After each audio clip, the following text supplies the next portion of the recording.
A very warm welcome to all of you. This is Mehker and this is my YouTube channel Sarvesh शिक्षा। तो मैंने recently नाम change करा है channel का, कीप ग्रोइंग से सर्वेश शिक्षा कर दिया, क्योंकि ग्रो तो हम साथ साथ करेंगे ही, अभी भी कर रहे हैं और अपनी लर्निंग को एक्सपीरियंशियल लर्निंग बनाएंगे हम, बट लेकिन साथ साथ सर्वश्रेष्ठ होना भी ज़रूरी है। तो इसलिए मैंने वहाँ से ये सर्वेश शिक्षा बनाया है। तो अब से चैनल का नाम सर्वेश शिक्षा रहेगा, जो भी सेम मैं ही पढ़ाऊँगी, बट लेकिन अब चैनल का नाम सर्वेश शिक्षा है और आपको हम साथ साथ ग्रो करेंगे। ठीक है, कीप ग्रोइंग तो हमारा होता ही रहेगा। तो चलो बढ़ते हैं हमारे चैप्टर की तरफ, जो कि हमारा क्लास 12 की सीरीज़ चल रही थी, चैप्टर 1 की, वेरिएशन इन साइकोलॉजिकल एट्रीब्यूट्स की। और इसमें जो बाकी रिमेनिंग टॉपिक्स थे वो मैंने इसके अंदर कवर अप कर दिए हैं। This is part 7। ठीक है, तो कंटेंट्स हमारे पास पार्ट 7 में रहेंगे। इंटेलिजेंस टेस्टिंग इन इंडिया की इंटेलिजेंस टेस्टिंग हुई थी हमारे इंडिया के अंदर। बहुत सारे टेस्ट बनाए गए हैं, जैसे एप्टीट्यूड हो गया, हमारी इंटरेस्ट हो गया, पर्सनालिटी हो गई, बहुत सारे टेस्ट बनाए गए हैं उसको लेके। बट लेकिन इसके अंदर हम इंटेलिजेंस टेस्ट के बारे में बात करेंगे कि इंडिया के अंदर इंटेलिजेंस टेस्ट कौन कौन से हैं। ठीक है, कल्चर एंड इंटेलिजेंस, कल्चर और इंटेलिजेंस का क्या रोल होता है। इमोशनल इंटेलिजेंस, ठीक है, इमोशनल इंटेलिजेंस का क्या रोल होता है। और स्पेशल एबिलिटीज़, कुछ हमारे पास एबिलिटीज़ होती है, हमारे इंटरेस्ट के ऊपर भी होता है, और हमारे पास बाय बर्थ भी एबिलिटीज़ होती है, हम उसके बारे में बात करेंगे। क्रिएटिविटी, सारे बच्चों के अंदर क्रिएटिविटी, कोई ना कोई चीज़ की क्रिएटिविटी होती है। ठीक है, क्रिएटिव पर्सन होना एक डाइवर्जेंट थिंकिंग रखना हो जाता है, बट लेकिन क्रिएटिविटी हर एक पर्सन के अंदर होती है। क्रिएटिविटी एंड इंटेलिजेंस, ठीक है, क्रिएटिविटी और इंटेलिजेंस का क्या रोल है एक साथ, ये हम पार्ट 7 के अंदर पढ़ने वाले हैं। चलो बढ़ते हैं हम चैप्टर की तरफ, बट लेकिन उससे पहले डू सब्सक्राइब माई चैनल। ठीक है, और टेलीग्राम ऑप्शन भी है आपके पास अवेलेबल। कमेंट भी कर सकते हो अगर आपके पास, अगर आपको कोई कंसेप्चुअल क्लैरिटी है, कंसेप्चुअल में दिक्कत आ रही है, कंसेप्ट को ग्रैस्प करने में कोई दिक्कत आ रही है, तो आप मुझसे अपने डाउट शेयर कर सकते हैं। तो बढ़ते हैं फर्स्ट टॉपिक की तरफ, जो कि हमारे पास इंटेलिजेंस टेस्टिंग इन इंडिया। ठीक है, इंटेलिजेंस टेस्टिंग हुई थी हमारे इंडिया के अंदर, बहुत सारे वेरियस टेस्ट बनाए गए, जो भी मैंने आपको कंटेंट क्लियर करते हुए बताया। ठीक है, तो कुछ टेस्ट है जिसके बारे में हम इसमें पढ़ेंगे, बाकी बहुत सारे टेस्ट है अवेलेबल, जो हैंडबुक है इंडिया के अंदर हमारे कहते हैं एनसीईआरटी के थ्रू डॉक्यूमेंटेड हुई है। ठीक है, आप उसके अंदर भी आपको मिल सकती है, आप उसके अंदर कहते हैं वो हैंडबुक परचेज़ कर सकते हो। ठीक है, जो भी है, सॉरी परचेज़ तो नहीं, आप उसको पढ़ सकते हो। ठीक है, परचेज़ भी कर सकते होंगे, आई डोंट नो, इसके बारे में मुझे नहीं पता, बट लेकिन हाँ उस बुक के अंदर रिटन है। ठीक है, S M Mohsin made a pioneering attempt in constructing intelligence test in Hindi in the 1930s। S M Mohsin था जिसने अटेम्प्ट करा था, फर्स्ट उन्होंने अटेम्प्ट करा था, इंटेलिजेंस टेस्ट बनाया था उन्होंने, अटेम्प्ट करा था। ठीक है, हिंदी लैंग्वेज में, अब इस पर ना लैंग्वेजेस भी अलग अलग है, हिंदी लैंग्वेज में बनाया था, जो कि 1930s में बनाया था। फिर CH राइज आए, जिन्होंने स्टैंडर्डाइज्ड बिने टेस्ट बनाया था उर्दू और पंजाबी में। उन्हीं को देखते हुए मैलानोबिस थे, जिन्होंने स्टैंडर्डाइज्ड बिने टेस्ट बनाया था इन बंगाली में। बिने टेस्ट जो है वो इंटेलिजेंस टेस्ट का नाम है। ठीक है, उन्होंने बंगाली लैंग्वेज में बनाया था और CH राइज ने उर्दू और पंजाबी लैंग्वेज में बनाया था। Attempts were also made by Indian researchers to develop Indian norms for some Western tests, including RPM, Bayes, Alexander's pass long, cube construction and Cole's block design. ठीक है, अब इसमें क्या था कि कुछ इंडियन रिसर्चर्स थे जिन्होंने डेवलप करा था, उन्होंने वेस्टर्न चीज़ों को, मतलब वेस्टर्न टेस्ट को देखकर ही उसको इंडियन नॉर्म्स में चेंज करा था। ठीक है, ये सारे टेस्ट है जो नीचे गिवन है, इसको उन्होंने चेंज कर दिया था इंडियन नॉर्म्स पे। लॉन्ग एंड मेहता जो थे, उन्होंने प्रिपेयर करी थी एक मेंटल मेजरमेंट हैंडबुक, जिसके अंदर 103 टेस्ट अवेलेबल है इंटेलिजेंस के। ठीक है, और वो भी बहुत सारी लैंग्वेज में, वेरियस लैंग्वेजेस में। Since then, a number of tests have either been developed or adapted from Western cultures. तो उसके बाद से क्या होने लग गया कि टेस्ट जो है या फिर वो खुद बनाए जाते थे इंडिया के अंदर, नहीं तो उसको वेस्टर्न कल्चर से लेकर और उसको इंडियन नॉर्म्स में उसको कन्वर्ट कर दिया जाता था। ठीक है, the National Library of Educational and Psychological Test, ठीक है, जो नेशनल लाइब्रेरी थी एजुकेशनल की और साइकोलॉजिकल टेस्ट की, ठीक है, at the National Council of Educational Research and Training, जो कि NCERT है, हैज़ डॉक्यूमेंटेड इंडियन टेस्ट, उन्होंने डॉक्यूमेंटेड कर रखे हैं इंडियन टेस्ट को, जो कि हम critical reviews of Indian test are published in the form of handbooks in the area of intelligence, aptitude, personality, attitudes and interest. ठीक है, तो उसके बाद क्या है कि जो डॉक्यूमेंटेड थे तो उसके अंदर आप रिव्यू देख सकते हो, इंडियन टेस्ट के क्रिटिकल रिव्यूज़ दे रखे हैं उसके अंदर, बहुत सारे लैंग्वेजेस के अंदर मिल जाएगी आपको। ठीक है, जो कि एक हैंडबुक के वे में उसको पब्लिश करा गया है, जिसमें आपको बहुत सारे, ये नहीं कि इंटेलिजेंस के ऊपर ही मिले, आपको एप्टीट्यूड से रिलेटेड टेस्ट भी मिल सकते हैं, पर्सनालिटी से रिलेटेड, एटीट्यूड्स और इंटरेस्ट से रिलेटेड भी आपको हैंडबुक के अंदर टेस्ट देखने को मिलेंगे। ठीक है, फिर आपकी एक ना NCERT बुक के अंदर टेबल 1.2 दे रखी है, जो कि है सम टेस्ट डेवलप्ड इन इंडिया। इसके अंदर क्या है, कुछ ना टेस्ट्स डेवलप करे गए थे इंटेलिजेंस के ही इंडिया के अंदर, बट इसमें क्या था, मतलब इंटेलिजेंस के हो गए, एप्टीट्यूड वगैरह, मतलब सारी एबिलिटीज़ के लिए टेस्ट करे गए थे, बट इसमें ऑप्शंस भी थे, वर्बल, नॉन वर्बल, या बहुत जो हमने पढ़ा था ऑब्जेक्टिव, स्टैंडर्डाइज वगैरह, verbal, non verbal, group test वगैरह, तो उसके अंदर उसके हिसाब से अलग अलग टेस्ट आपको मिल जाएंगे। ये सारे टेस्ट्स है जो उन्होंने हैंडबुक के अंदर भी रिटन है, और ये टेस्ट किन किनों ने डेवलप करे थे ये वो भी। ठीक है, बढ़ते नेक्स्ट टॉपिक की तरफ, जो कि कल्चर एंड इंटेलिजेंस। ठीक है, कल्चर और इंटेलिजेंस का क्या रोल है, एक साथ हम ये पढ़ेंगे। कल्चर जो है ना एक कलेक्टिव सिस्टम है। ठीक है, कस्टम्स, बिलीव्स, एटीट्यूड्स, अचीवमेंट्स का इन आर्ट एंड लिटरेचर। अगर कोई आपसे पूछे कि कल्चर है क्या, ठीक है, तो आप उसको मेनली ऐसे ही डिस्क्राइब करोगे ना कि कल्चर जो है वो डिस्क्राइब करता है कस्टम्स को, हमारे कस्टम्स को, बिलीव्स को, ठीक है, और जो हम परसेप्शन रखते हैं, जो हमारा एटीट्यूड है उसके टूवर्ड्स। ठीक है, हमारे जो भी अचीवमेंट रहे हैं अभी तक, जो भी हमारे ट्रेडिशंस में अचीवमेंट रहे हैं, हम उसको डिस्क्राइब करेंगे। ठीक है, तो ये तो हो गया कल्चर क्लियर। पर लेकिन cultural environment provides a context for intelligence to develop. क्या आपको पता है कि जैसे इन्वायरमेंट में हम रहते हैं, ठीक है, हम वैसे ही बन जाते हैं। ये आपने बहुत बार सुना भी होगा किसी से कि जैसे इन्वायरमेंट में हम रहते हैं ना, वैसे ही हम बन जाते हैं। जैसे ही हम कहते हैं एक ग्रुप ऑफ पीपल के बीच में रहेंगे, वैसे ही हम बनते चले जाएंगे। तो कल्चरल का ना बहुत ज़्यादा इन्फ्लुएंस होता है हमारी इंटेलिजेंस के ऊपर। हमारी इंटेलिजेंस जो है कल्चर के थ्रू ही हम डेवलप होते हैं। अब जैसे इसका एग्जांपल लेते हैं, अगर बच्चा जो है फॉरेन कंट्री में बॉर्न हुआ है, ठीक है, तो उसमें क्या होगा, बच्चा जो होगा उसके जो आसपास का इन्वायरमेंट होगा वो उसी के लैंग्वेज में होगा, फॉरेन लैंग्वेज में ही होगा। ठीक है, अब हमारे इंडिया में जैसे मान लो हमारी सोसाइटी के बीच में जो भी बच्चा, जैसे हिंदू धर्म में बच्चा पैदा हुआ है, तो उसमें क्या होगा, बच्चा जो होगा, जो उसकी मदर टंग होगी वो ही लैंग्वेज सीखेगा, तो उसके जो कल्चर से इन्फ्लुएंस हो रही है वो चीज़ें वो सीख रहा है। अब फॉरेन कंट्री में जो बच्चा है वो अपने कल्चर के वे में सीखेगा। ठीक है, और जो हमारे यहाँ पे बच्चा हुआ है वो कल्चर के वे में सीखेगा। ठीक है, तो बच्चा जो है ना कल्चरली इन्वायरमेंट पे डेवलप करता है, और उसकी इंटेलिजेंस जो है वो कल्चरल इन्वायरमेंट से ही होती है।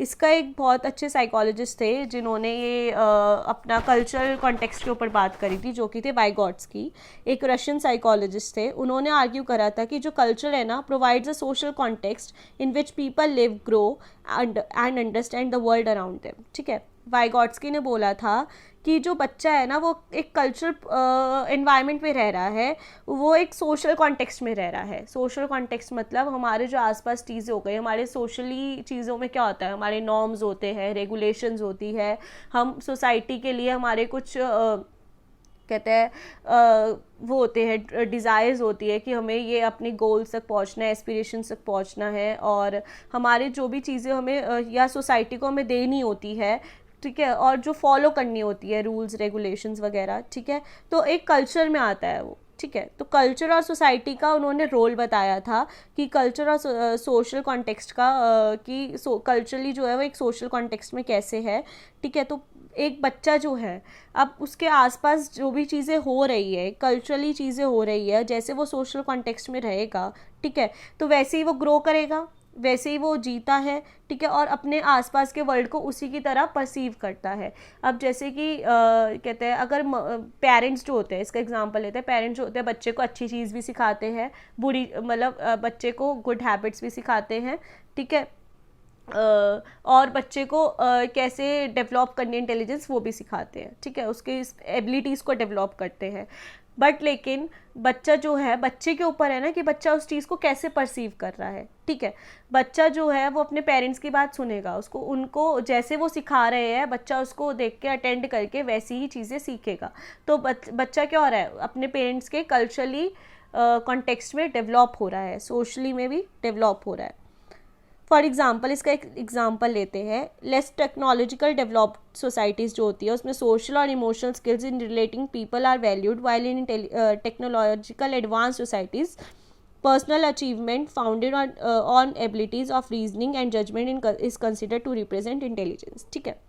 अब एक एग्जांपल इसका ये है कि जहाँ पे एडवांस टेक्नोलॉजिकल सोसाइटीज़ होती है, ठीक है, वहाँ पे बच्चे को हर चीज़ प्रोवाइड करवाई जाएगी, वहाँ पे बच्चे को अच्छी एजुकेशन, बच्चे को कहते हैं अच्छा न्यूट्रिशन, और जो भी चीज़ें होगी उसकी जो उसके इंटेलिजेंस लेवल है उसको हाई लेवल पे डेवलप कर सके, ठीक है, उसके अंदर वैसी स्किल्स डालेंगे, टेक्नोलॉजिकल चीज़ों के थ्रू स्किल्स डलवाएंगे, ठीक है, वो सब कुछ दे सकते हैं। तो बच्चे की इंटेलिजेंस जो डेवलप होगी वो उसके वे में होगी। बट लेकिन इन लेस जो टेक्नोलॉजिकल सोसाइटीज़ होती है उसके अंदर बच्चे का हो सकता है कि बच्चा जो होता है वो उतनी अच्छी तरह से डेवलप नहीं कर पाता, उसके अंदर उतनी अच्छी स्किल्स डेवलप नहीं हो पाती, ठीक है, क्योंकि वहाँ पे टेक्नोलॉजिकल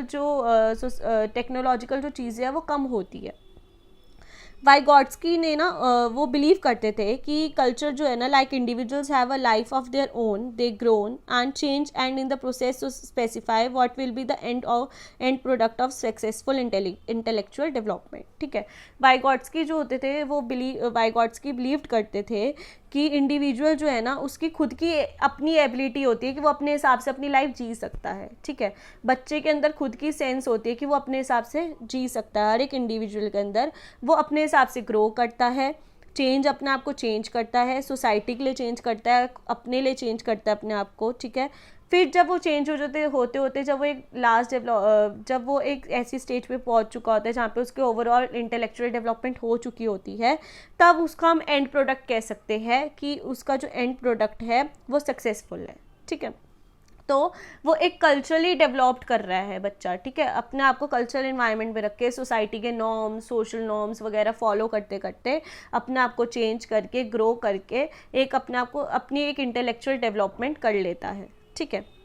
अकॉर्डिंग टू हिम, उनके अकॉर्डिंग जो है ना, एलिमेंट्री मेंटल फंक्शंस जो है, एलिमेंट्री मेंटल फंक्शंस मतलब जो बच्चे के स्टार्टिंग स्टेजेस के जो एलिमेंट्री फंक्शंस होते हैं, जैसे बच्चा रोना सीखता है, खाना सीखता है, चलना सीखता है, बोलना सीखता है, ठीक है, वो एलिमेंट्री फंक्शंस हो गए, ठीक है। तो बच्चा उसमें क्या कर रहा है, पहले बच्चे के आसपास कौन होते हैं, ज़्यादातर पेरेंट्स होते हैं, या बच्चे जो जिस फैमिली में वो रह रहा है फैमिली मेम्बर्स होते हैं, ठीक है।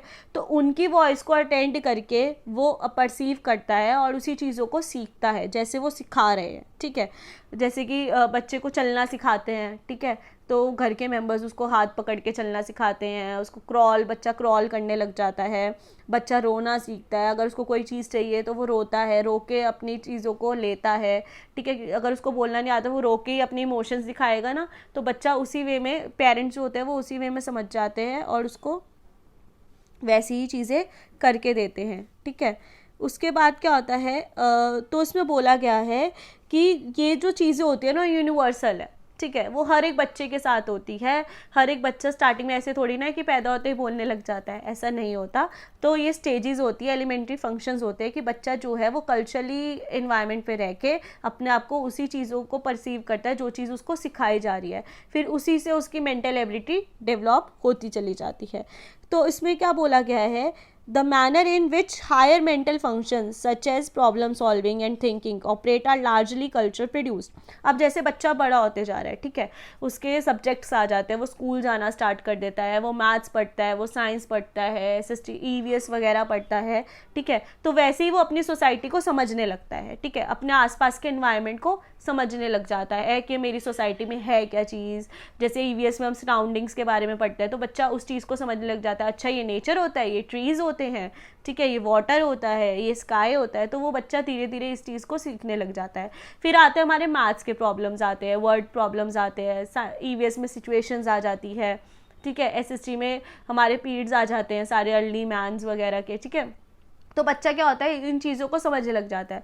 जैसे ही और जो आसपास का कल्चरल एनवायरनमेंट होता है, जैसे बच्चे को एजुकेशन दी जाती है, जैसे तो बच्चा अपने आप को वैसे ही डेवलप करने लग जाता है। तो बच्चे की क्या होगी, उसी के हिसाब से प्रॉब्लम स्किल्स उसकी डेवलप होती है, प्रॉब्लम सॉल्विंग स्किल्स, ठीक है, और उसी के हिसाब से उसकी थिंकिंग बढ़ती है। बच्चा जो होता है ना, एक एक्टिव कंस्ट्रक्शन ऑफ माइंड होता है, वो अपनी एक्टिव कंस्ट्रक्शन होता है, एक्टिव कंस्ट्रक्ट कर लेता है अपनी लर्निंग को, अपनी मेंटल एबिलिटी को, चीज़ों को अपने आप देख देख के सीख जाता है। वो कहते हैं ना, छोटे बच्चे ना बहुत जल्दी आजकल फ़ोनों पे देख देख के ना चीज़ें सीख जाते हैं, ठीक है।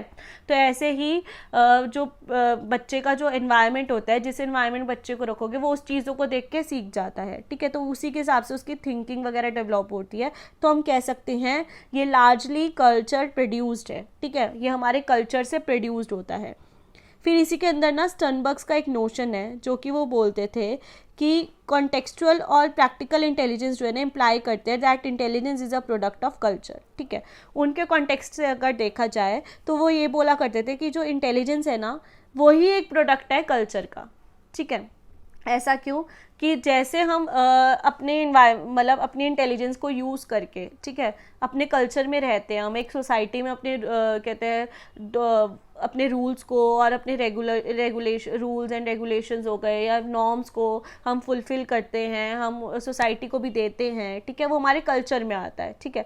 तो अपनी इंटेलिजेंस से ही हम अपनी कल्चर को एक चीज़ दे रहे हैं, ठीक है। अब बच्चा जैसे अब प्रॉब्लम स्किल्स एबिलिटीज़ वगैरह डेवलप कर रहा है, ठीक है, कल को जाके वो साइंटिस्ट बन जाता है, ठीक है। तो बच्चा क्या हो रहा है, अपनी फिर तो ऐसे नहीं बोलते उसी सोसाइटी के लोग कि अरे हमारे यहीं से था ये बच्चा, वो आगे जाके कुछ बन गया, साइंटिस्ट बन गया, अब तो नाम रोशन कर दिया, ऐसे करके बोलते हैं। तो वो चीज़ कल्चर में ही आ गई। तो एक इंटेलिजेंस, वो ये कहते थे कि इंटेलिजेंस जो है ना वो एक प्रोडक्ट है कल्चर का भी, और कल्चर जो है वो एक प्रोडक्ट है इंटेलिजेंस का भी, ठीक है। टेक्नोलॉजिकल इंटेलिजेंस, अब हम बात करेंगे कि टेक्नोलॉजिकल इंटेलिजेंस जो है उसके अंदर टेक्नोलॉजिकल जो इंटेलिजेंस है वो सोसाइटीज़ होती कैसी है, ठीक है। उसके अंदर ऐसा क्या होता है कि बच्चा जो होता है वो और अच्छी तरह से डेवलप कर लेता है। जो टेक्नोलॉजिकल एडवांस सोसाइटीज़ होती है उसके अंदर पर्सनल अचीवमेंट फाउंडेड होती है, ठीक है। मतलब उसके अंदर ना बच्चा अपनी पर्सनल अचीवमेंट तक पहुंच सकता है। उसके अंदर बच्चे के अंदर इतनी सारी एबिलिटीज़ ऑफ रीजनिंग डेवलप हो जाती है, जजमेंट की एबिलिटी डेवलप हो जाती है, जिससे वो अपनी रिप्रेजेंट कर सकता है इंटेलिजेंस को, ठीक है। बच्चा जो होता है इंडिविजुअलिस्टिक ओरिएंटेशन पे फोकस हो जाता है। टेक्नोलॉजिकल एडवांस सोसाइटीज़ जो होती है वो बच्चे को अडॉप्ट करके चाइल्ड रियरिंग प्रैक्टिस देती है, उसके अंदर फॉस्टर करती है स्किल्स को, जो कि जैसे जनरलाइजेशन एंड एब्स्ट्रैक्शन, ये स्किल्स हो गई, वो फॉस्टर करती है। स्पीड को फॉस्टर करती है, मिनिमल मूव्स को फॉस्टर करती है, मेंटल मैनिपुलेशन अमंग चिल्ड्रन को फॉस्टर करती है, ठीक है। तो इससे क्या होता है, जब ये चीज़ें डाल देती है वो, तो उससे क्या होगा, बच्चे के अंदर क्या होगा कि वो अपनी सोसाइटी में कंट्रीब्यूट कर सकता है, ठीक है, अपनी सोसाइटी को कुछ दे सकता है। और वो स्किल्स उसके अंदर जब फॉस्टर करते हैं स्किल्स, तो उसके अंदर क्या क्या स्किल्स डेवलप हो जाती है, अटेंशन डेवलप हो जाता है, बच्चा अटेंटिव बन जाता है, ऑब्जर्व करने लग जाता है चीज़ों को, एनालिसिस करने लग जाता है, प्रॉब्लम सॉल्विंग स्किल्स आ जाती है उसके अंदर, परफॉर्मेंस अच्छी हो जाती है, स्पीड एनहांस हो जाती है, अचीवमेंट ओरिएंटेशन, मतलब जो उसके गोल्स है, डिज़ायर्स है, वहाँ तक वो पहुँच पाता है परफॉर्मेंस दे देकर। Intelligence test developed in Western cultures look precisely for these skills in an individual, ठीक है। अब कुछ इंटेलिजेंस टेस्ट है जो कि डेवलप करे गए हैं वेस्टर्न कल्चर में, ठीक है, जिससे बच्चा जो होता है ना वो स्किल्स जो है हर एक बंदे के अंदर डेवलप हो सकती है, इंडिविजुअल के अंदर डेवलप हो सकती है, ठीक है। Intelligence in the Indian tradition, अब हम बात करेंगे इंटेलिजेंस की इंडियन ट्रेडिशन में क्या रोल है, ठीक है। तो बढ़ते हैं first, integral intelligence, intelligence in the Indian tradition. हम इसको इंटीग्रल इंटेलिजेंस भी बोलते हैं। इंटीग्रल इंटेलिजेंस इसलिए बोलते हैं क्योंकि कहते हैं इंटीग्रेट करता है ये चीज़ों को, ठीक है। अभी हम आगे पढ़ेंगे पॉइंट्स के थ्रू कि ऐसा क्या है इसके अंदर, इंटीग्रल इंटेलिजेंस क्यों बोला जाता है इसको। Gives emphasis on connectivity with the social and world environment from a holistic perspective. Equal attention is paid to cognitive and non cognitive processes as well as their integration as a part of intelligence, ठीक है।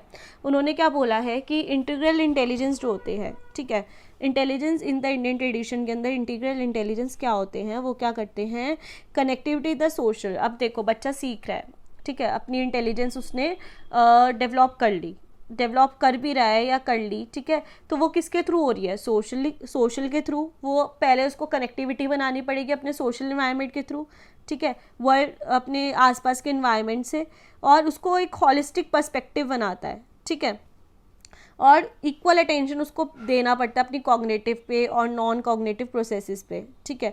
फिर वो as their integration as a part of intelligence, मतलब वो क्या कर रहा है, अपनी इंटेलिजेंस को इंटीग्रेट कर रहा है। किससे इंटीग्रेट कर रहा है, इंटीग्रेट मतलब उसको जोड़ रहा है, किससे जोड़ रहा है, सोशल से जोड़ रहा है, अपने आसपास के एनवायरनमेंट से जोड़ रहा है, और एक हॉलिस्टिक पर्सपेक्टिव से जोड़ रहा है, अपनी कॉग्निटिव एबिलिटी से जोड़ रहा है, और अपने नॉन कॉग्निटिव प्रोसेसेस से उसको जोड़ रहा है, ठीक है।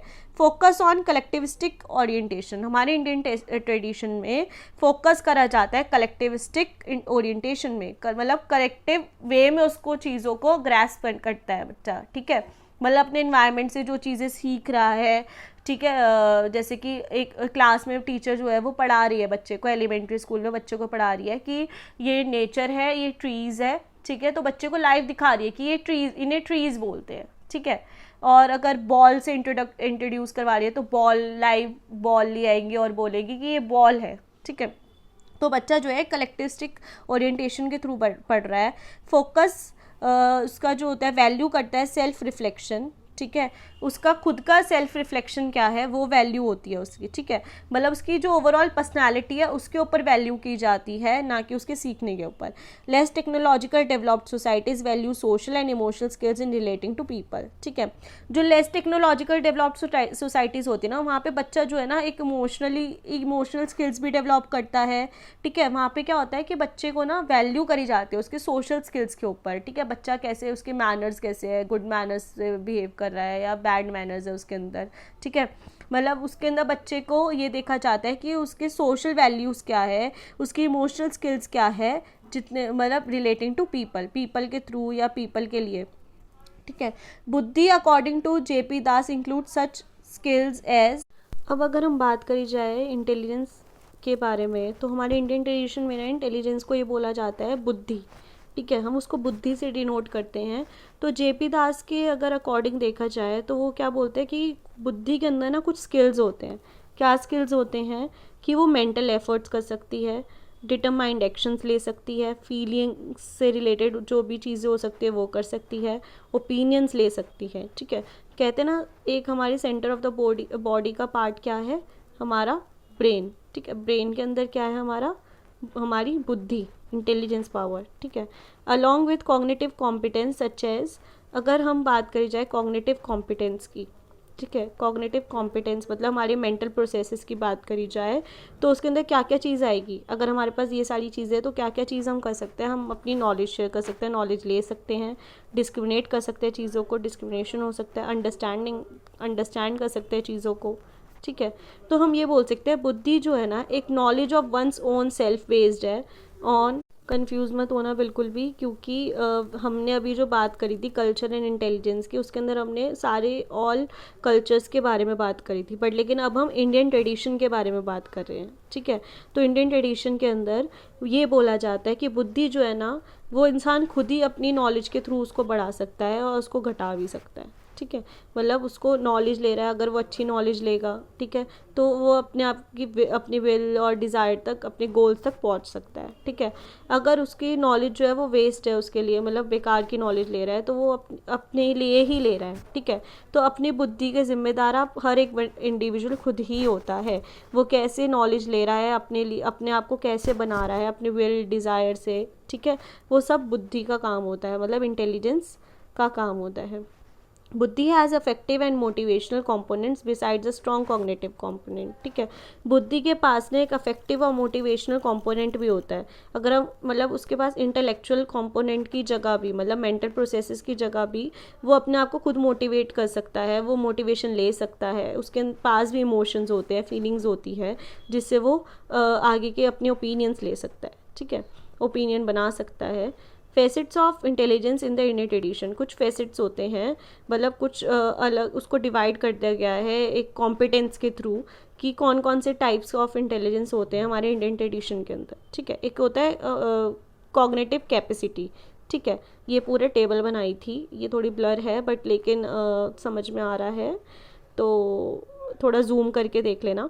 तो कॉग्निटिव कैपेसिटी मतलब हमारे मेंटल प्रोसेसेस से रिलेटेड आ गई सारी, कि हमारी सोचने की क्षमता, किसी चीज़ को परसीव कर हम कैसे कर रहे हैं, किसी चीज़ को सॉल्व कैसे कर रहे हैं, प्रॉब्लम्स को, उस चीज़ पे आ जाता है। अगर हम बात करी जाए कॉग्निटिव कैपेसिटी के बारे में, तो इसके अंदर हमारी सारी अंडरस्टैंडिंग वगैरह से रिलेटेड आ जाती है। तो इसके अंदर पॉइंट्स क्या है कि अंडरस्टैंडिंग से रिलेटेड हो गया हमारा, डिस्क्रिमिनेशन हम कर सकते हैं, मतलब हम अगर अपने हमारे पास एबिलिटीज़ है कि किसी कोई चीज़ ये सही है गलत है तो उसको डिस्क्रिमिनेट कर सकते हैं, प्रॉब्लम सॉल्व कर सकते हैं, इफ़ेक्टिव कम्युनिकेशन स्किल्स हमारी डेवलप हो जाती है।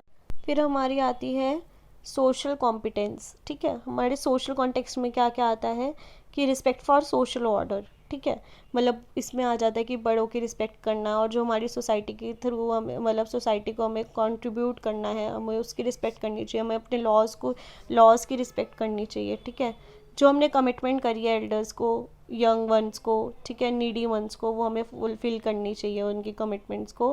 ठीक है, कंसर्न अबाउट अदर्स, लोगों के बारे में सोचना चाहिए। रिकग्नाइजिंग अदर्स पर्सपेक्टिव, दूसरों के पर्सपेक्टिव को भी हमें समझना चाहिए। ठीक है, ये सब सोशल कॉम्पिटेंस में आता है।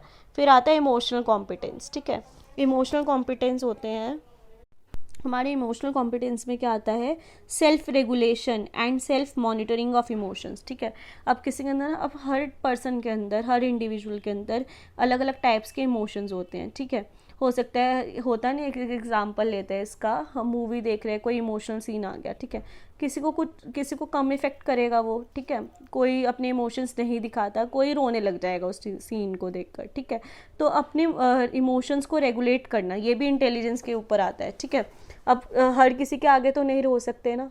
ठीक है, तो उस चीज़ को रेगुलेट कर रहे हैं कोई पर्सन। ठीक है, अब किसी के अंदर होता है, ईगोइस्टिक पर्सन भी होता है कि मैं किसी के आगे नहीं रहूँगा, तो वो अपने इमोशंस को क्या कर रहा है, रेगुलेट कर रहा है, मॉनिटर कर रहा है कि नहीं नहीं मुझे नहीं रोना, नहीं रोना, नहीं रोना। ठीक है, तो वो अपने इमोशंस को रेगुलेट और मॉनिटर कर रहा है। ऑनेस्टी के साथ जीना, ठीक है, ये भी हमारे आते हैं इमोशंस के अंदर। पोलाइटनेस कितनी है हमारी, गुड कंडक्ट क्या है हमारा, सेल्फ इवेल्युएशन करना, ये सब इमोशंस के ऊपर आता है। ठीक है, एंटरप्रेन्योरियल कॉम्पिटेंस भी होता है, जो कि हमारे अंदर क्या होता है, कमिटमेंट, हम किसी को कमिटमेंट करते हैं उसको फुलफ़िल करना। ठीक है, या हम किसी ने हमें कमिटमेंट दी होती है तो हम उसको बोलते हैं, बार बार रिमाइंड करवाते हैं कि नहीं तुम्हें ये चीज़ करनी थी। ठीक है, परसिस्टेंस कितना है, पेशेंस के साथ आप क्या चीज़ें कर रहे हो। ठीक है, हार्ड वर्क आप कितना कर रहे हो, आपके अंदर डिटर्मिनेशन पावर कितनी है, आप गोल डायरेक्टेड बिहेवियर्स जो भी शो करते हो, विजिलियंस क्या है आपकी। ठीक है, ये सब कुछ एंटरप्रेन्योरियल कॉम्पिटेंस के अंदर आता है, जो एक इंटेलिजेंस का पार्ट है। ये सारे इंटेलिजेंस के पार्ट्स है। ठीक है, हमारी बुद्धि ना इन सब चीज़ों से बनी है, कॉग्निटिव से बनी है, सोशल से बनी है, इमोशनल और एंटरप्रेन्योरियल से बनी है हमारी बुद्धि। ठीक है, और हम इसको अलग अलग अगर पढ़ते हैं, कॉग्निटिव को, सोशल को, इमोशनल को और एंटरप्रेन्योरियल को, ठीक है, तो उसके अंदर ये सारे एस्पेक्ट्स आते हैं। ठीक है, तो बढ़ते हैं हमारे नेक्स्ट टॉपिक की तरफ, जो कि है इमोशनल इंटेलिजेंस। इमोशनल इंटेलिजेंस अभी हमने पढ़ा था बुद्धि के अंदर ही, ये सारे पर्सपेक्ट को हम लेकर इसको आगे पढ़ेंगे। ठीक है, considers that intelligence includes emotions. ठीक है, ये हमने पढ़ लिया कि इंटेलिजेंस जो है ना वो इमोशंस को भी इंक्लूड करता है। Emotional intelligence is a set of skills that अंडरलाई accurate appraisal, expression and regulation of emotions. ठीक है, इमोशनल इंटेलिजेंस ना कंसिस्ट करता है कुछ स्किल्स जो हमने अभी पढ़ी थी इमोशनल कॉम्पिटेंस में, कि क्या क्या स्किल्स है, अपने इमोशंस को रेगुलेट करना, मॉनिटर करना, एक्सप्रेशन को शो करना। ठीक है, ये सारी चीज़ें इमोशनल इंटेलिजेंस के अंदर आ जाती है। It is the feeling side of intelligence. ठीक है, इंटेलिजेंस के अंदर ही हमारी फीलिंग से रिलेटेड आ जाता है। इमोशंस जो है इज इक्वल टू फीलिंग्स, ठीक है, तो वो हमारे फीलिंग से रिलेटेड आ जाता है।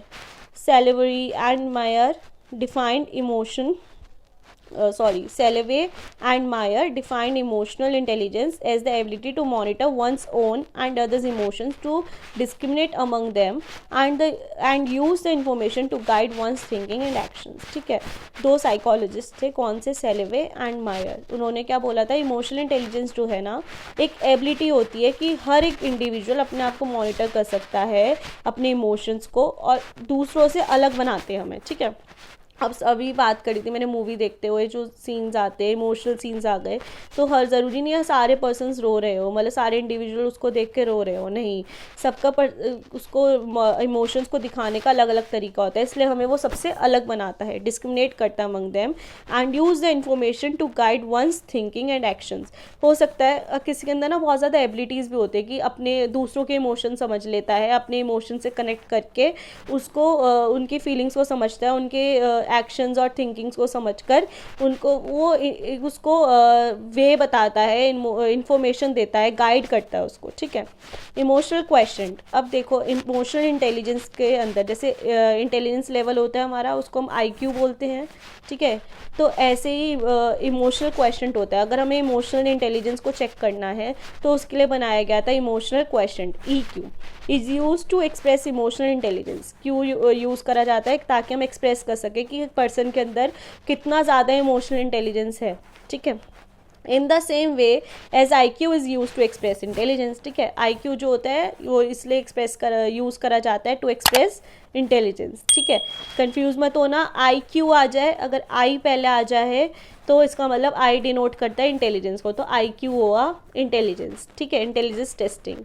अगर EQ आ जाए, E पहले आ जाए, तो इट मीन्स इमोशनल, तो इमोशनल क्वेश्चन हुआ हमारा इमोशनल इंटेलिजेंस, ठीक है। नेक्स्ट पढ़ते हैं हम आगे, उसमें क्या, emotional intelligence refers to the ability to process emotional information accurately and efficiently, ठीक है, मतलब इमोशनल इंटेलिजेंस जो होती है ना वो एक एबिलिटी है, ठीक है, जिससे हम प्रोसीड कर पाते हैं, इमोशनल इन्फॉर्मेशन को ले पाते हैं एक्यूरेटली, और उसको उसके इफ़ेक्ट्स क्या होते हैं हमारे ऊपर, जो भी हमें उसको कहाँ चीज़ें इमोशनल इंटेलिजेंस को कहाँ पुट करना है क्या नहीं, वो सब सेल्फ रेगुलेशन और मॉनिटरिंग में आ जाता है, ठीक है। एप्लीकेशंस ऑफ इमोशनल इंटेलिजेंस, अब एप्लीकेशन क्या क्या होते हैं इमोशनल इंटेलिजेंस के, हम उसको एप्लीकेट कहाँ कहाँ कर सकते हैं इमोशनल इंटेलिजेंस को। Emotional intelligence is receiving increasing attention of educators for dealing with students who are affected by stressors and challenges of the outside world. अब इसके अंदर ना जैसे स्कूल काउंसलर्स होते हैं, ठीक है, स्टूडेंट काउंसलिंग जो सेशंस लिए जाते हैं वो इसलिए तो लिए जाते हैं ताकि बच्चा जो है ना उसके अपने इमोशंस जो है वो अपने सेल्फ रेगुलेट कर सके, उसको मॉनिटर कर सके, ठीक है। मतलब जो आपको टीचर एजुकेट कर रही है, ठीक है, उसको अटेंटिव बना रही है, जो भी इंफॉर्मेशन उसको टीचर को भी ना रिसीव कर रही है कि बच्चे के अंदर अच्छा इतना ज़्यादा इमोशनल इंटेलिजेंस है, ठीक है, उसको कैसे डील करना है, ठीक है। अगर बच्चा स्ट्रेस और चैलेंजेस से, क्योंकि ना जो स्टूडेंट होता है वो स्ट्रेस फैक्टर से गुजर रहा होता है जब अपने स्टडी पीरियड्स पे वो होता है, ठीक है, तो उसके पास बहुत सारे चैलेंजेस आते हैं, उस चैलेंज तो उसके इमोशंस ना उसी की तरह आउटबर्स्ट होते हैं, ठीक है। तो वैसे ही एक एजुकेटर को वो सेंसिटिव होता है इमोशन को लेकर, वो बच्चे के इमोशंस को समझता है, उसको डील करना सिखाता है बच्चे को, तो यहाँ पे एप्लीकेट हो सकता है। Programmes aimed at improving students emotional intelligence have beneficial effects on their academic achievement। अब इसके अंदर एक और फैक्टर होता है कि अगर बच्चे के अंदर हाई इमोशनल इंटेलिजेंस है ना, तो बच्चा जो है होता है वो उसका कहीं ना कहीं IQ लेवल कम होगा। क्यों, जितना ज़्यादा इंक्रीज EQ होगा उतना कम IQ हो जाएगा। मतलब बच्चे के अंदर इमोशनल वो ना बात बात पे रोता रहेगा, बात बात पे ऐसा, मतलब उसके इमोशंस आउटबर्स्ट होते रहेंगे, ठीक है, तो उसको वो पढ़ने नहीं देंगे, उसका एकेडमिक जो अचीवमेंट है उसको वो नहीं कर पाएगा। तो क्या करेंगे, जो इसका एम होता है, एप्लीकेट इसलिए करते हैं इसको, इसका एम होता है कि इमोशनल इंटेलिजेंस प्रोग्राम इसलिए बनाए जाते हैं ताकि उसका इफेक्ट एकेडमिक अचीवमेंट पे ना पड़े, ठीक है, उसको बैलेंस करके चले, बच्चा इमोशनल इंटेलिजेंस को बैलेंस करके चले और अपने IQ लेवल को मेंटेन रखे। They encourage cooperative behaviour and reduce there anti social activities. ठीक है, वो क्या करते हैं, इमोशनल इंटेलिजेंस जब उसको एप्लीकेट करते हैं हम, ठीक है, तो उसमें क्या होता है, बच्चा जो होता है ना अपने बिहेवियर को रेगुलेट करने लग जाता है अब उससे, जिससे सोसाइटी को कोई कहते हैं नुकसान ना हो, बच्चा ऐसी कोई एक्टिविटी नहीं करता उससे। These programmes are very useful in preparing students to face the challenges of life outside the classroom. अब ये प्रोग्राम्स ना इसलिए यूज़फुल भी होते हैं ताकि बच्चा अपने आप को प्रिपेयर कर ले कि जो क्लासरूम से बाहर भी उसको चैलेंजेस मिल रहे हैं उसको कैसे फेस करना है उसको। ठीक है, अब कुछ करेक्टरिस्टिक्स होते हैं इमोशनल इंटेलिजेंस के। क्या करेक्टरिस्टिक्स होते हैं इमोशनल इंटेलिजेंस के कि वैसे ये पूरा जो नीचे बॉक्स दे रखा है आपको एनसीईआरटी बुक के अंदर, ये मैं यूट्यूब शॉर्ट्स के अंदर डालूंगी, आप वहाँ से भी पढ़ सकते हैं। ठीक है, यहाँ पे मैं शॉर्ट में समझा देती हूँ। करेक्टरिस्टिक्स क्या होंगे, वो सोशल स्किल्स अच्छी तरह से डेवलप करने लग जाएगा, सेल्फ रेगुलेट करने लग जाएगा, मैनेजमेंट कर सकता है, सेल्फ अवेयरनेस हो जाएगी उसको, मोटिवेशन, उसका मोटिवेशन लेवल बढ़ जाएगा, एकेडमिक्स हो चाहे वो एकेडमिक्स के बाहर वाली को करिकुलर एक्टिविटीज़ हो उसके अंदर, पैशन इंक्रीज़ हो जाएगा, एम्पैथी शो करेगा वो। ठीक है, अब हम बात करते हैं, नेक्स्ट टॉपिक पे आते हैं जो कि हमारा है स्पेशल एबिलिटीज़। स्पेशल एबिलिटीज़ में क्या क्या आएगा हमारा, पहले हम बात करेंगे एप्टीट्यूड, जो कि नेचर एंड मेजरमेंट को कंसिस्ट करता है। क्या किसको कंसिस्ट करता है, नेचर और मेजरमेंट। ठीक है, हमारे एप्टीट्यूड जो है ना, people with similar intelligence deferred widely in acquiring certain knowledge और स्किल्स। ठीक है, अब देखो हर एक पर्सन के अंदर, हर एक पीपल के अंदर, ठीक है, कुछ सिमिलर इंटेलिजेंस होती है। अब देखो जो हमने अभी पढ़ा था उसके टाइप्स पढ़े थे, कॉग्निटिव, इमोशनल, सोशल, हमने जो पढ़े थे। ठीक है, उसके अंदर क्या है, तो हर एक पर्सन को अलग अलग बनाता है, वो डिस्क्रिमिनेट करता है हर एक पर्सन को एक दूसरे से। ठीक है, तो उसके अंदर ना बाय बर्थ कुछ स्किल्स होती है, या फिर जब वो बॉर्न होता है तो वो स्किल्स जो होती है उसको सोसाइटीज़ के थ्रू, कल्चर के थ्रू डेवलप होती है। ठीक है, तो उसके अंदर क्या होता है, कि जो जब ये स्किल्स डेवलप होती है बाय बर्थ या होती है, तो हर एक बच्चे का उसके हिसाब से एप्टीट्यूड अलग हो जाता है। ठीक है, एप्टीट्यूड होता क्या है, अभी आगे आप पढ़ोगे। Therefore individuals with similar level of intelligence may have different aptitudes. For example, अब एग्जांपल के वे में समझते हैं एप्टीट्यूड होता क्या है। ठीक है, two students who have more or less the same level of intelligence. ठीक है, दो बच्चे लेते हैं जिसके पास ना, या फिर एक जैसा मतलब दोनों के पास इक्वल अमाउंट ऑफ इंटेलिजेंस है। ठीक है, मतलब या फिर दोनों के पास कम हो सकता है या दोनों के पास ज़्यादा ले लेते हैं। वन में have a high verbal reasoning aptitude. अब देखो दोनों के पास इंटेलिजेंस लेवल जो है, इंटेलिजेंस क्वेश्चन है, वो इक्वल है।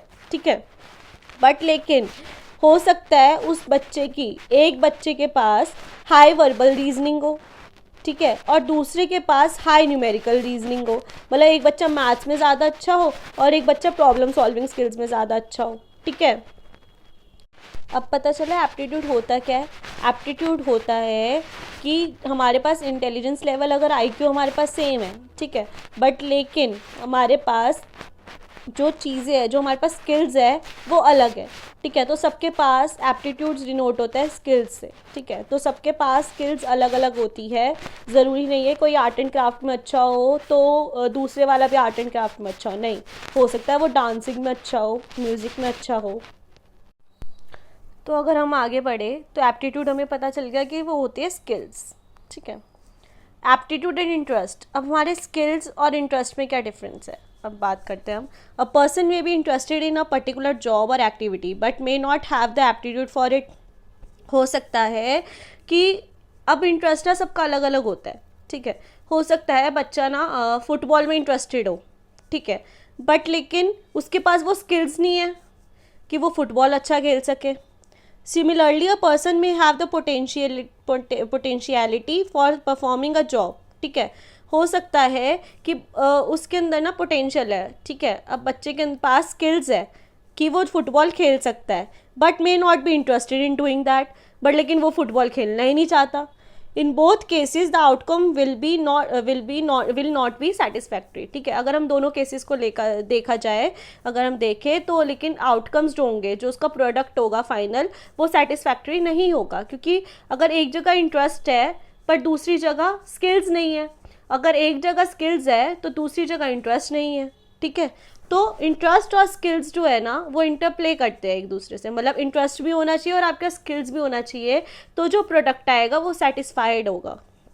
For example a student with high mechanical aptitude, अब इसका एक और एग्जाम्पल आपके एनसीईआरटी बुक के अंदर ही, कि एक स्टूडेंट है उसके पास हाई मैकेनिकल एप्टीट्यूड है, ठीक है, मैकेनिकल चीज़ें वो बहुत अच्छी तरह से कर लेता है, उसके पास स्किल्स है ये, and strong interest in engineering, but उसका ना इंटरेस्ट किस चीज़ में, इंजीनियरिंग में है, is more likely to be a successful mechanical engineer.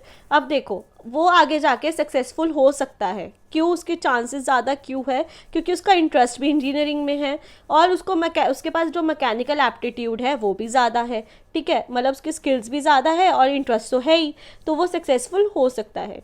Therefore, in order to be successful in a particular field, a person must have both aptitude and interest. अगर आपको successful होना है किसी फील्ड के अंदर तो पर्सन के पास दोनों चीज़ें होनी चाहिए, एप्टीट्यूड भी होना चाहिए और इंटरेस्ट भी होना चाहिए उस चीज़ में।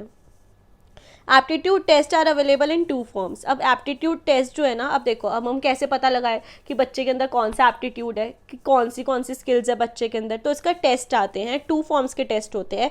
एक तो होता है इंडिपेंडेंट, जो कि स्पेशलाइज्ड होता है एप्टीट्यूड टेस्ट, ठीक है। इंडिपेंडेंट टेस्ट जो होते हैं ना वो स्पेशलाइज्ड होते हैं। इससे एग्जांपल क्या है, clerical aptitude, mechanical aptitude, numerical aptitude and typing aptitude. मतलब वो इंडिपेंडेंट टेस्ट बनाए गए होते हैं, अलग अलग एप्टीट्यूड पे टेस्ट बनाए गए हैं। जैसे अगर हमें न्यूमेरिकल, अगर मैथमेटिकल से रिलेटेड हमें एप्टीट्यूड चेक करना हो तो उसका अलग टेस्ट है। अगर हमें टाइपिंग एप्टीट्यूड चेक करना हो कि टाइपिंग स्पीड कितनी है जो भी है, तो उसका अलग एप्टीट्यूड टेस्ट है। फिर सेकंड हमारे पास आता है मल्टीपल जनरलाइज्ड एप्टीट्यूड टेस्ट, ठीक है। मल्टीपल से ही आप समझ सकते हो एक टेस्ट बना दिया जिसके अंदर नंबर ऑफ क्वेश्चंस है हर एप्टीट्यूड से रिलेटेड, ठीक है। Multiple aptitude test exist in the form of test batteries. अब जो मल्टीपल एप्टीट्यूड टेस्ट है ना वो हमारे पास किस फॉर्म में है, टेस्ट बैटरीज के फॉर्म में है, which measure aptitude in several separate but homogeneous areas, ठीक है।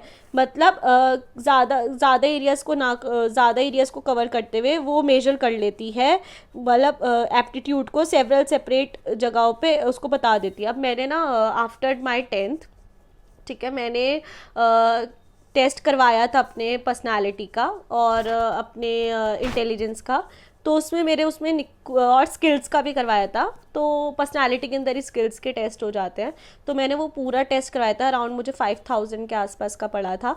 तो उसके अंदर ना मेरे को मेरी एबिलिटीज़ पता चल गई थी और स्किल्स पता चल गई थी, और मेरे को ये भी पता चल गया था कि एक टाइप ऑफ ना करियर काउंसलिंग टाइप था वो, तो मुझे उसमें ये भी पता चल गया था कि मैं आगे जाके कौन से करियर में सक्सेसफुल होंगी, ठीक है। तो इस टाइप के टेस्ट होते हैं, उसमें क्या था, नंबर ऑफ क्वेश्चंस थे, ठीक है, और मेरे को 30 मिनट्स दिए गए थे उस क्वेश्चंस को फिल करने के लिए।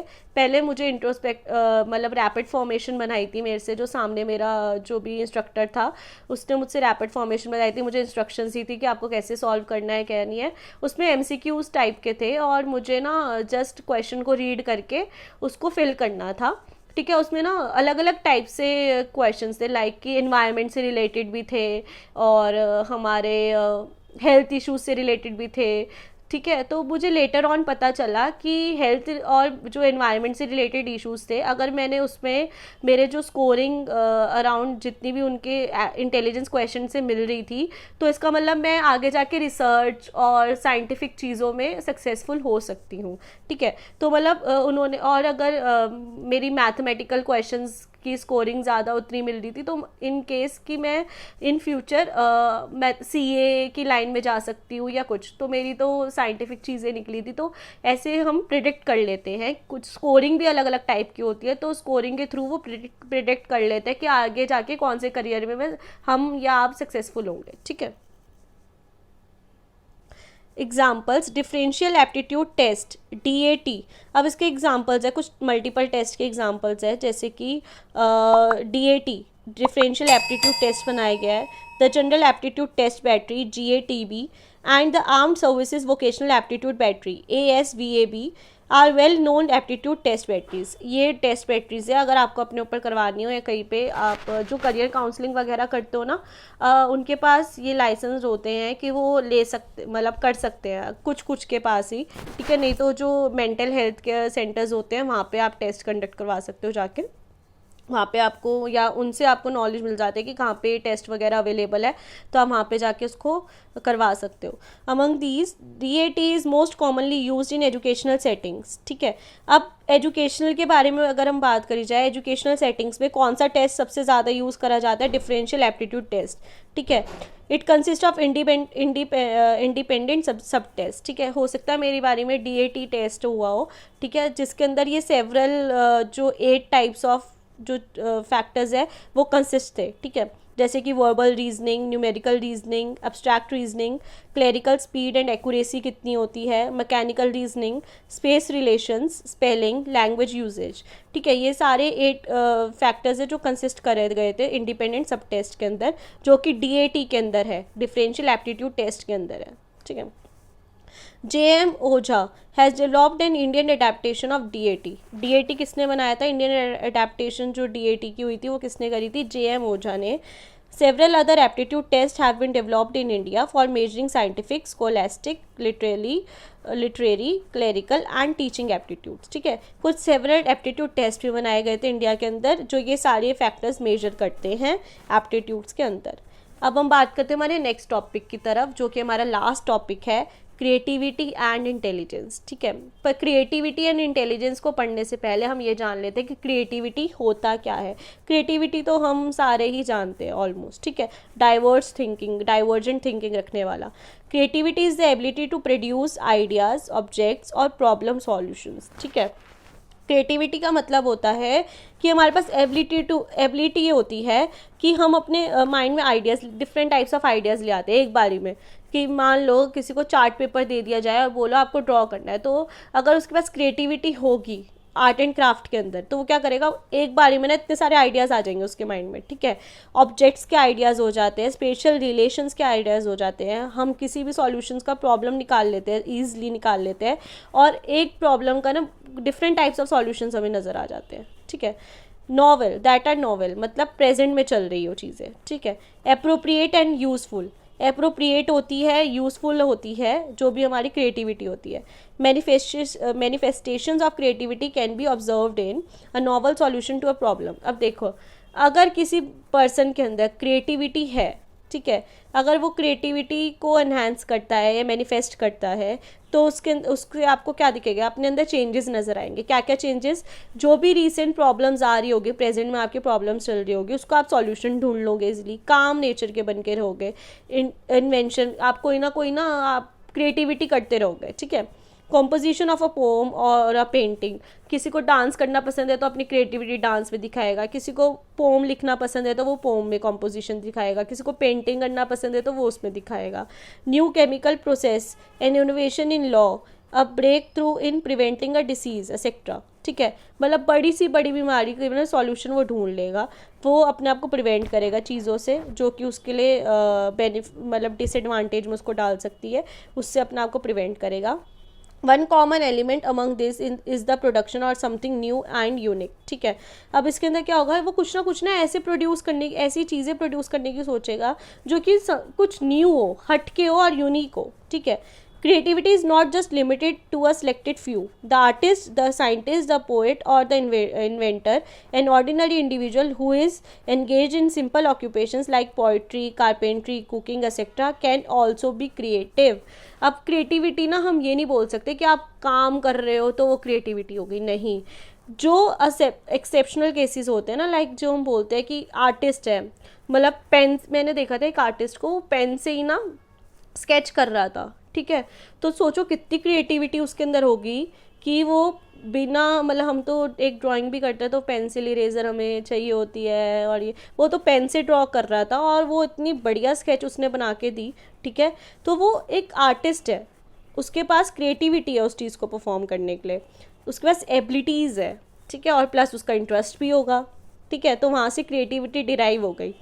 साइंटिस्ट है, उसके पास एप्टीट्यूड अच्छा होगा, ठीक है, उसका साइंटिस्ट रोल में उसके पास एबिलिटीज़ होगी साइंटिफिक की, लॉजिकली थिंकिंग की, ठीक है। पोएट है, ठीक है, पोएट जो होता है वो अपनी इमेजिनेशन, उसके पास इमेजिनेशन स्किल्स होगी जिसको यूज़ करके वो पोएट्री लिख देता है, ठीक है। तो ये सारे क्रिएटिव हुए। Individuals vary in terms of the level and the areas in which they exhibit a creativity and that all may not be operating at the same level. अब देखो, अब आर्टिस्ट की बात करी थी मैंने, ठीक है, जो स्केचर्स होते हैं उन्होंने क्या करा, अब हर एक जो आर्टिस्ट होते हैं ना वो एक जैसे नहीं होते, ठीक है। हो सकता है कोई पेंसिल और पेंसिल से ही शेडिंग या स्केच बनाता हो सकता है कोई पेन से बनाता हो, तो दोनों ही क्रिएटिव माइंड है दोनों के पास, बट लेकिन सेम लेवल का नहीं है, ठीक है। Another level of creativity is working on what has already been established earlier by way of modification by putting things in new perspective और टू न्यू यूज़, ठीक है। अब साइंटिस्ट का एग्जांपल ले लेते हैं यहाँ पे। साइंटिस्ट जो है ना वो न्यू इन्वेंशंस करते रहते हैं, जो वो इन्वेंट कर भी चुके ना उसके अंदर भी चेंजेस करने की कोशिश करते हैं, ठीक है। तो वो एक अनदर लेवल ऑफ क्रिएटिविटी हो गई। Children express creativity mostly through physical activities and in non verbal ways, ठीक है। अब चिल्ड्रन जो है ना वो क्या करेंगे, अपनी क्रिएटिविटी को कैसे एक्सप्रेस करेंगे, फिजिकल एक्टिविटीज़ करके। जैसे किसी को आर्ट एंड क्राफ्ट में शौक है तो वो बच्चा क्या करेगा, अपनी क्रिएटिविटी दिखाएगा, आर्ट एंड क्राफ्ट करके दिखाएगा, तो हमें दिख जाएगा कि अरे हाँ इस बच्चे के पास कुछ क्रिएटिविटी है, ठीक है। Creativity is determined by both heredity and environment. अब देखो, अभी तक हमने पढ़ा था, हम जो भी बच्चा होता है वो अपने कल्चर के थ्रू सीखता है, उसकी इंटेलिजेंस लेवल जो है कल्चर के थ्रू स्टार्ट होती है, ठीक है। तो ऐसे ही जो कल्चर है, कल्चर का पार्ट भी तो क्रिएटिविटी हुआ ना। बट अगर हेरिडिटी है, अगर एक मान लो आर्टिस्ट के पेरेंट्स ही आर्टिस्ट है, ठीक है, तो बच्चा क्या होगा, वो भी आर्टिस्ट बना है, तो ये हेरिडिटी के थ्रू आ गया, प्लस उसको एनवायरनमेंट ही ऐसा मिला है कि पेरेंट्स करते रहते होंगे, वो देख देख के सीख गया, ठीक है, तो उसको एनवायरनमेंट भी वैसा मिल गया। तो क्रिएटिविटी जो है वो डिटरमाइन करती है हेरिडिटी से भी और एनवायरनमेंट से भी। Limit of the creative potential are set by heredity and environmental factors, ठीक है। क्रिएटिव पोटेंशियल जो होते हैं, मतलब क्रिएटिविटी एबिलिटीज़ जो हमारे अंदर होती है वो हेरिडिटी और एनवायरनमेंट से आती है। जैसे कुछ फैक्टर्स होते हैं हमारी, जैसे कि मोटिवेशन। अब जैसे आर्टिस्ट का एग्जांपल अभी हमने लिया था कि आर्टिस्ट ने क्या करा, अपने पेरेंट्स जो उसके आर्टिस्ट थे उन्हीं को देख देख के वो सीखा, तो वहाँ से मोटिवेशन डिराइव हुई। कमिटमेंट, वो अपने पेरेंट्स को देख रहा है और कर रहा है, अपने आप को कमिटमेंट कर रहा है कि मैं ना ये करके देखता हूँ, ठीक है, वो चीज़ आ गई। फैमिली सपोर्ट, फैमिली ने भी सपोर्ट करा, उसने अपने पेरेंट्स से बोला होगा कि मुझे भी जाना है, मुझे भी आर्टिस्ट बनना है, तो उसकी फैमिली ने भी उसको सपोर्ट करा, फिर उसको वैसी ही डेवलपमेंट उसकी करने लग गए, ठीक है। तो ट्रेनिंग अपॉर्चुनिटीज़ दी उसकी फैमिली ने, ठीक है, उसको स्टिमुलेट करा, उसकी डेवलपमेंट को ना उसकी क्रिएटिविटी में स्टिमुलेट कर दिया। नेक्स्ट बढ़ते हैं हम। अब हम बात करेंगे, अभी हमने समझ लिया कि क्रिएटिविटी होता क्या है, अब हम समझेंगे क्रिएटिविटी और इंटेलिजेंस का क्या रोल है। टर्मैन जो था इन 1920s में उन्होंने फाउंड करा था, टर्मैन साइकोलॉजिस्ट थे, उन्होंने फाउंड करा था persons with high IQ were not necessarily creative, ठीक है। ज़रूरी नहीं है कि जिस पर्सन के पास IQ हो, इंटेलिजेंस लेवल हो ज़्यादा, ठीक है, वो क्रिएटिव हो, ज़रूरी नहीं है, ठीक है। मतलब IQ लेवल से हम क्रिएटिविटी को नहीं देख सकते, ठीक है। अगर मान लो कोई बच्चा पढ़ने में अच्छा नहीं है तो ज़रूरी नहीं है उसकी आर्ट एंड क्राफ्ट अच्छी नहीं है, हो सकता है उसकी आर्ट एंड क्राफ्ट अच्छी हो, ठीक है। Creative ideas would come from persons who did not have a very high IQ, ठीक है। अब ज़्यादातर केसेस में उन्होंने क्या देखा कि क्रिएटिव आइडियाज़ ना उन लोगों के पास से ज़्यादा आ रहे थे जिनके पास IQ लेवल कम था। Both high and low level of creativity can be found in highly intelligent children. अब हो सकता है कि जो हाईली इंटेलिजेंट, जिनके पास हाई IQ हो, उसके पास क्रिएटिविटी भी हो, तो इसका मतलब गॉड गिफ्टेड है भाई, क्रिएटिविटी भी है और हाई इंटेलिजेंस लेवल भी है। एंड ऑल्सो चिल्ड्रन और एवरेज इंटेलिजेंस, हो सकता है एवरेज इंटेलिजेंस वाले बच्चों के पास भी हाई एबिलिटी हो क्रिएटिविटी की, ठीक है। The same person thus can be creative as well as intelligent, हो सकता है सेम पर्सन भी क्रिएटिव भी हो सकता है, इंटेलिजेंट भी हो सकता है, but it is not necessary that intelligent ones in the conventional sense must be creative. पर लेकिन कुछ लोग ने ऐसे टीचर्स की भी सेंस हो जाती है कि ना, कहते हैं ये बच्चा इंटेलिजेंट है, इसकी क्रिएटिव थिंकिंग भी, मतलब क्रिएटिव आइडियाज़ भी होंगे इसके पास, क्रिएटिविटी भी अच्छी होगी इसकी। नहीं, ज़रूरी नहीं होता कि कहते हैं अगर बच्चा इंटेलिजेंट है तो उसकी क्रिएटिव चीज़ें भी अच्छी हो, क्रिएटिविटी भी उसके अंदर हो, ऐसा नहीं हो सकता, ठीक है। वो एक्सेप्शनल केस आ जाता है कि जिसके अंदर बच्चा इंटेलिजेंस भी है और क्रिएटिविटी भी है, तो वो गॉड गिफ्टेड आ जाता है। बट लेकिन सारे बच्चे एक जैसे नहीं होते, सबके पास, अगर किसी के पास क्रिएटिविटी है तो किसी के पास इंटेलिजेंस है, किसी के पास इंटेलिजेंस और क्रिएटिविटी दोनों है, किसी के पास इंटेलिजेंस है बट क्रिएटिविटी नहीं है, ठीक है। Intelligence therefore by itself does not ensure creativity. अगर हम बात करी जाए इंटेलिजेंस की, तो इंटेलिजेंस जो है वो इंश्योर नहीं करता कि क्रिएटिविटी उसके पास होगी या हो नहीं होगी, मतलब होगी, ठीक है। However, it has been found that the relationship between creativity and intelligence is positive. But लेकिन ये रिलेशनशिप फाउंड हुआ है कि क्रिएटिविटी और इंटेलिजेंस है ना, दोनों का जो रिश्ता है वो दोनों ही जो रिश्ता है वो पॉजिटिव है, ठीक है। तो मतलब क्रिएटिविटी और इंटेलिजेंस जो है ना, हम कह सकते हैं उनके बीच में एक रिलेशनशिप है। अगर बच्चा क्रिएटिव है, क्रिएटिव माइंड है, तो इसका मतलब उसके पास इंटेलिजेंस लेवल है किस चीज़ की, क्रिएटिविटी की, तभी तो उसके कॉग्निटिव फंक्शंस वो कर पा रहा है, मेंटल प्रोसेसेस चल पा रहे हैं उसके, ठीक है। All creative acts require some minimum ability to acquire knowledge and capacity to comprehend, retain and retrieve. Creative persons होते हैं, उनके पास क्रिएटिव एक्ट्स होते हैं, ठीक है। वो क्रिएटिविटी दिखाते हैं, वो रिक्वायर करते हैं उस नॉलेज को। वो अपने, जैसे आर्टिस्ट वाला एग्जांपल दिया था, उसने अपने पेरेंट्स से एक्वायर करी वो नॉलेज, ठीक है, और उसको उस अपनी कैपेसिटी के हिसाब से उसको पेपर पे उतारा, ठीक है। Hence a certain level of intelligence is required for creativity, ठीक है। तो सर्टेन लेवल ऑफ इंटेलिजेंस चाहिए क्रिएटिविटी के लिए, but beyond that intelligence does not correlate with well with creativity. But ज़रूरी नहीं है कि इंटेलिजेंस लेवल हो तभी क्रिएटिविटी हो, ऐसा नहीं है। क्रिएटिविटी भी, अगर क्रिएटिविटी है तो क्रिएटिविटी को परफॉर्म करने के लिए इंटेलिजेंस लेवल चाहिए, मतलब आइडियाज़ जो आएंगे वो बुद्धि से तो आ रहे हैं, ठीक है, तो वो उसका वो लेवल चाहिए।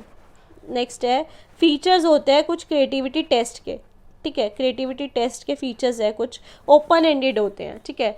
एक चीज़ के सॉल्यूशन, बहुत सारे सॉल्यूशंस आ जाते हैं, प्रॉब्लम्स के सॉल्यूशंस आ जाते हैं।